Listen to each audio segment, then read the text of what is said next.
트럼프 대통령이 9년 만에 중국 방문을 마치고 귀국했습니다. 트럼프 대통령은 놀라운 방문이었고 환상적인 무역 합의를 이루어냈다며 이는 양국과 세계 모두에 유익하다고 평가했습니다. 한타바이러스의 전파 경로를 놓고 보건당국의 설명에 의문이 제기되고 있습니다.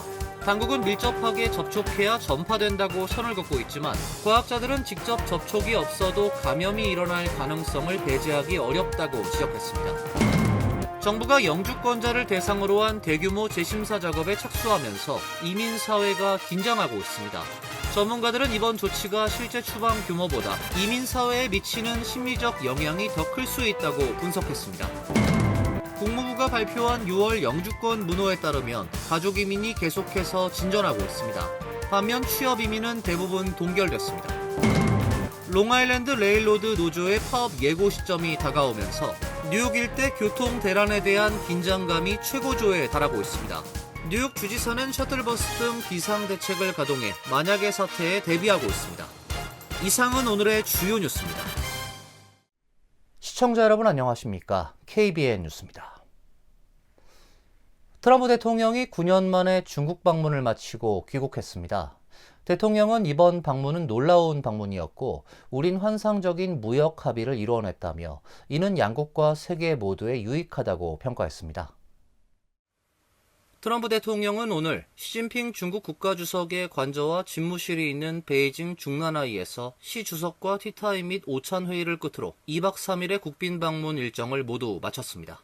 지난 13일 밤 베이징에 도착한 트럼프 대통령은 방중 2일차였던 전날 베이징 인민대회당에서 시 주석과 정상회담을 하고 황제의 정원으로 불리는 텐탄 공원을 방문했습니다. 이어 시 주석이 주최한 국빈 만찬에도 참석했습니다. 트럼프 대통령은 만찬장에 약 2시간 반 동안 머무르면서 시 주석과 환담했습니다. 이번 정상회담을 통해 트럼프 대통령과 시 주석은 이란의 핵무기 보유 불허, 호르무즈 해협 재개방 및 통행료 부과 반대 등에 합의했다고 백악관이 보도자료를 통해 발표했습니다. 트럼프 대통령도 폭스뉴스 인터뷰에서 시 주석이 이란의 군사장비를 제공하지 않겠다고 말했다며 그는 이란이 호르무즈 해협에서 통행료를 징수한다는 사실을 좋아하지 않았다고 전한 바 있습니다. 다만 중국 관영 매체들은 중동 정세에 대한 의견 교환이 있었다고만 짧게 전해 온도차를 보였습니다. 특히 중국 매체들은 시 주석이 회담에서 대만 문제에 대해 잘못 처리하면 양국이 충돌할 수 있다고 면전에서 경고했다는 데에 초점을 맞췄습니다. 그러나 트럼프 대통령은 대만 문제에 관한 기자들의 질문에 답하지 않았고 백악관 보도자료에도 대만 언급은 없었습니다.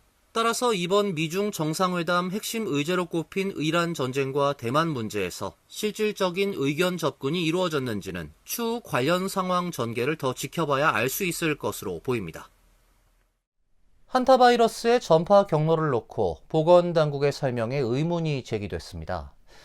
당국은 증상이 있는 사람과 밀접 접촉해야 전파된다고 선을 긋고 있지만 과학자들은 밀접 접촉 없이도 감염이 일어날 가능성을 배제하기 어렵다고 지적했습니다.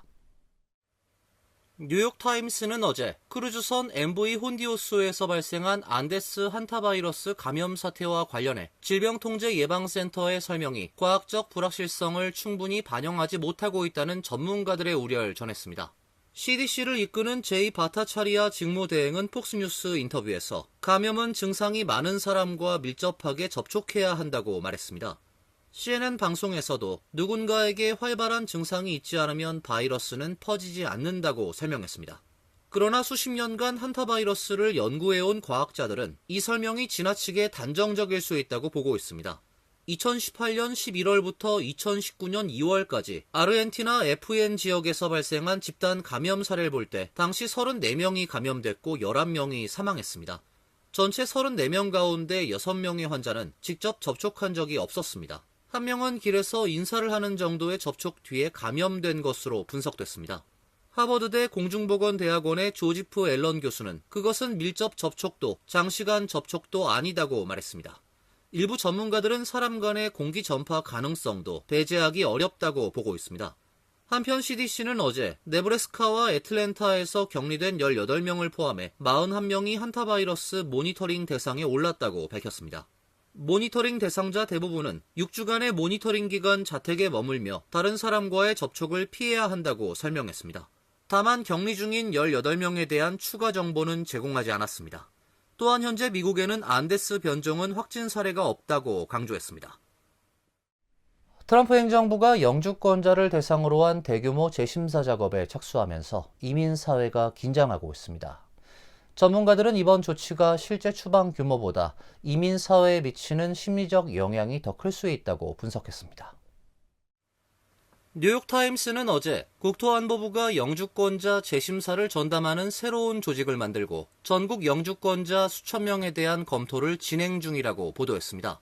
신문이 입수한 내부 자료에 따르면 현재까지 약 2,890건이 검토됐거나 심사 중이며 이 가운데 최소 10명은 추방 대상으로 분류된 것으로 나타났습니다. 500명 이상은 추가 검토 대상으로 분류됐습니다.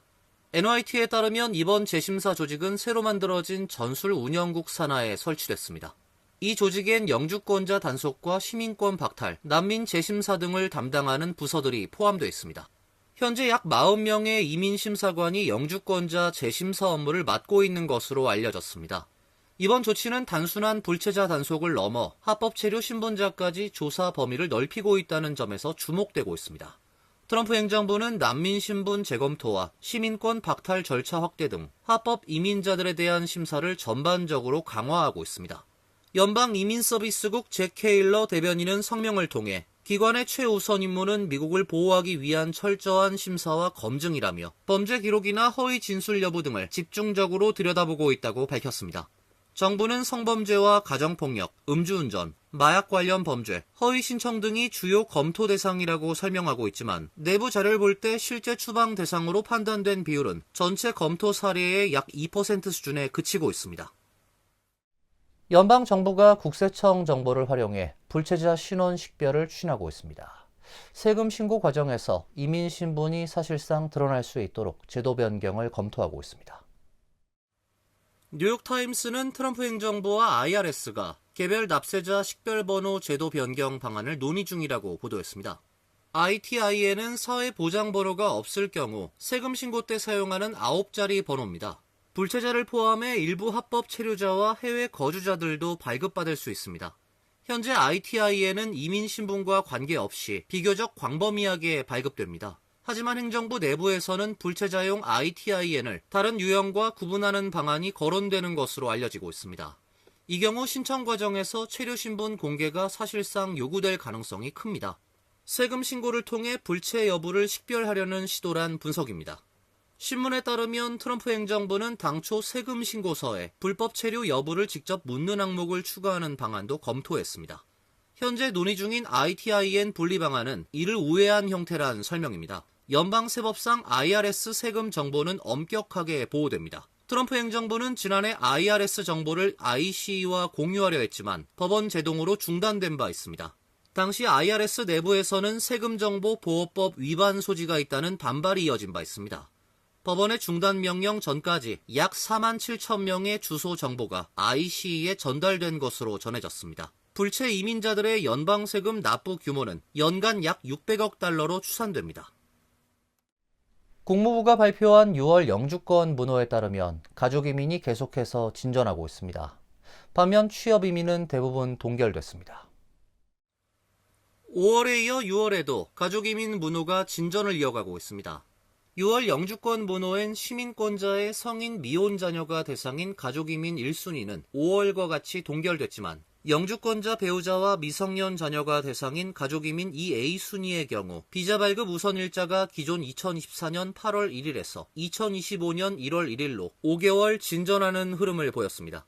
가족이민 2A순위의 접수 가능 우선일자는 기존과 마찬가지로 오픈 상태를 유지했습니다. 가족이민 2B순위는 접수 가능 우선일자가 2018년 1월 1일에서 2018년 3월 22일로 3개월 가까이 앞당겨졌습니다.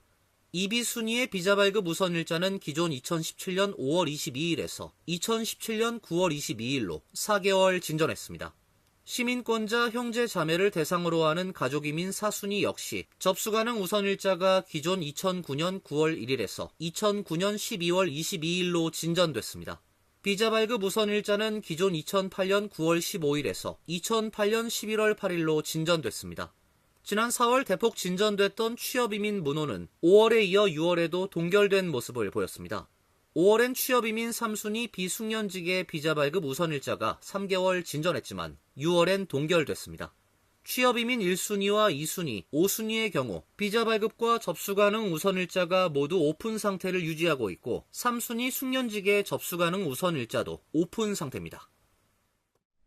연방정부가 메디케이드 사기 사건이 잇따르자 캘리포니아주에 지급될 예정이던 13억 달러 규모의 연방 지원금 지급을 보류하기로 했습니다.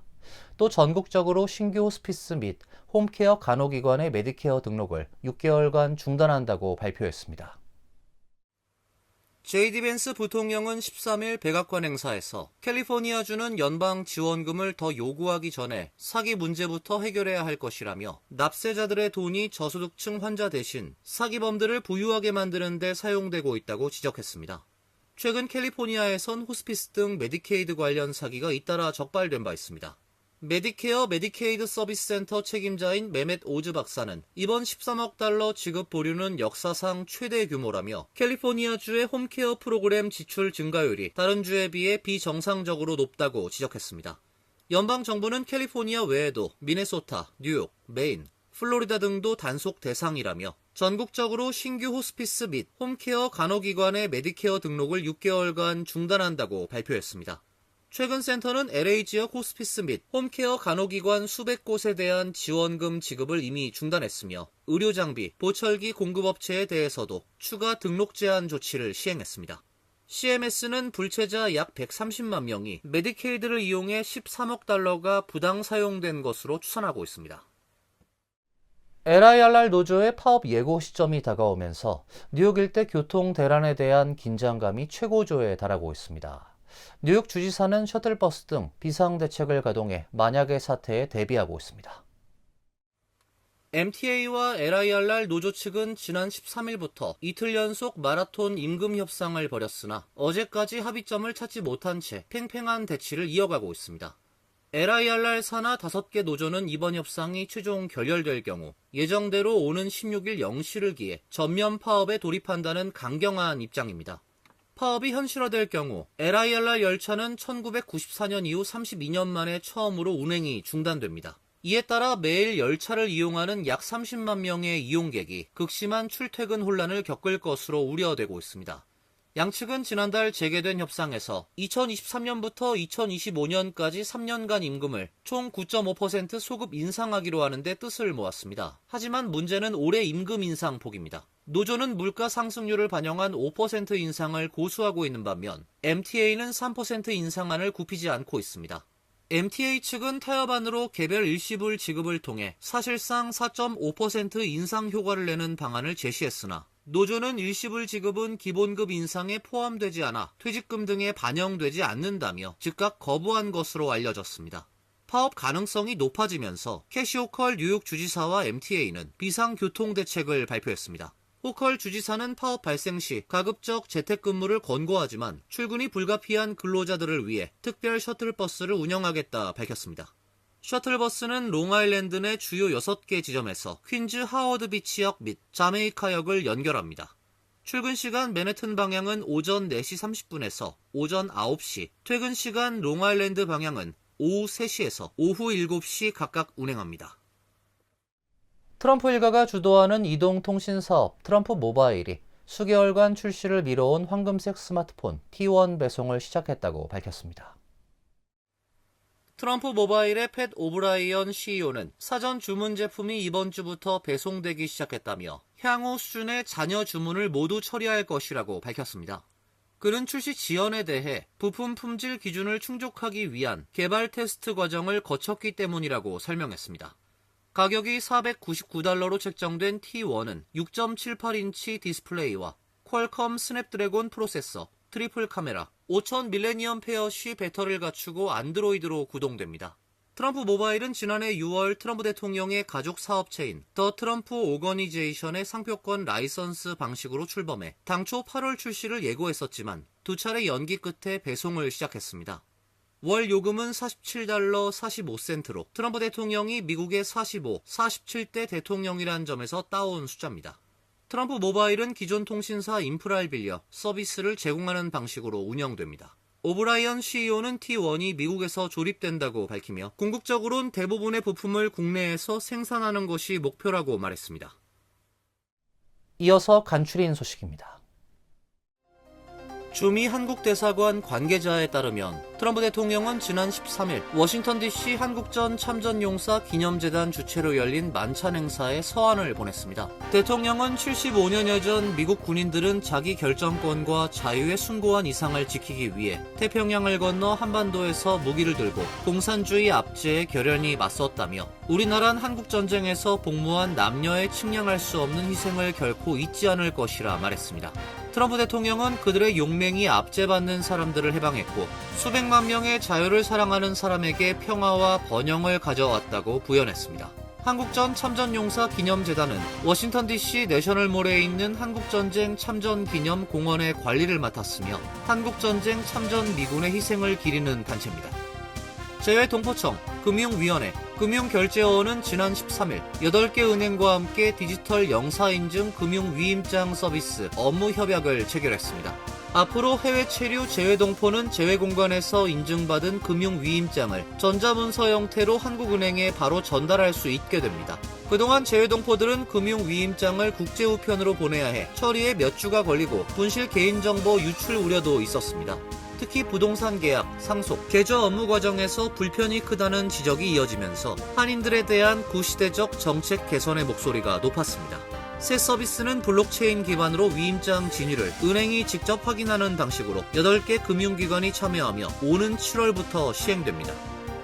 뉴욕시 의회는 월드컵 기간 동안 시 소유 부지에서 500명 이상의 참석자를 수용하는 특별행사 허가를 받은 주최자가 참석자를 위한 임시 공중 화장실을 의무적으로 제공하도록 하는 조례안을 통과시켰습니다.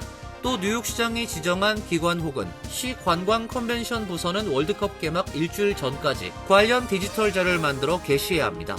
새롭게 만드는 월드컵 일정표에는 경기 관람 파티나 거리 축제, 참가국을 기념하는 문화 프로그램, 축구 클리닉, 예술 설치물, 음악 공연 등의 내용이 포함돼야 합니다.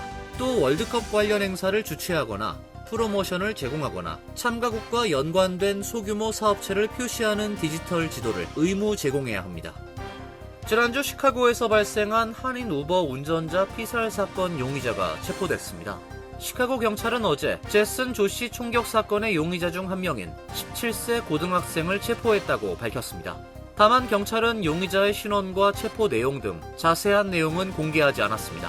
사건은 지난 7일 시카고 가필드 팍 지역에서 발생했으며 당시 조 씨는 승객을 태우고 우버 차량을 운행하던 중 다른 차량에 타고 있던 남성 여러 명으로부터 총격을 받아 숨졌습니다. 조 씨는 재무 분석가로 일을 하며 부업으로 우버 운행을 해온 것으로 알려지고 있었습니다.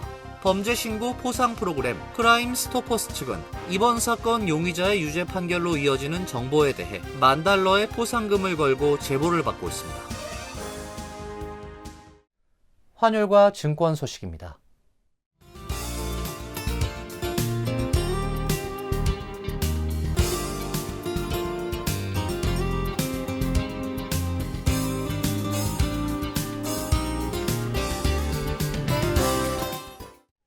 이어서 날씨입니다. 내일은 약간 구름이 끼는 맑은 날씨가 예보돼 있습니다.